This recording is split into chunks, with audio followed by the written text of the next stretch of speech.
پاکستان کے سب سے بڑے صوبے بلوچستان، جس کی آبادی تقریباً 1.5 کروڑ ہے، وہاں صحت کا بنیادی ڈھانچہ بدقسمتی سے انتہائی کمزور حالت میں ہے۔ اس سنگین حقیقت کو حال ہی میں کراچی میں پیپلز پارٹی کے چیئرمین بلاول بھٹو زرداری نے اپنی تقریر میں نمایاں کیا۔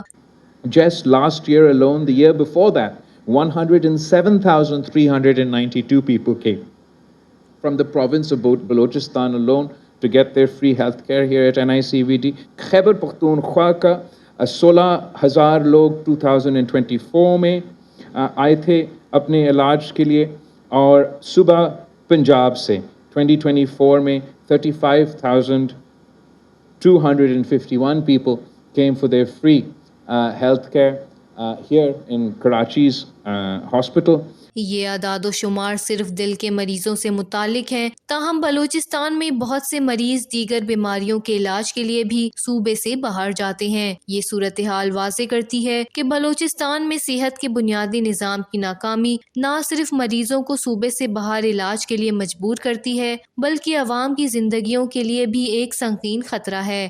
بلوچستان کے کئی اضلاع میں جدید اسپتال نہ ہونے کے برابر ہیں، اور موجودہ اسپتالوں میں ماہر ڈاکٹر، جدید مشینیں، ضروری ادویات اور ایمرجنسی سہولیات بھی محدود ہیں۔ پیپلز پارٹی کی حکومت کے لیے یہ ایک سنجیدہ چیلنج اور ذمہ داری ہے کہ وہ صوبے میں صحت کے شعبے میں عملی اقدامات کرے، جدید ہسپتال، ماہر ڈاکٹر اور مفت علاج کی سہولیات فراہم کرے تاکہ بلوچستان کی عوام کو اپنے علاقے میں معیاری علاج میسر ہو اور انہیں صوبے سے باہر علاج کے لیے جانے کی ضرورت نہ پڑے۔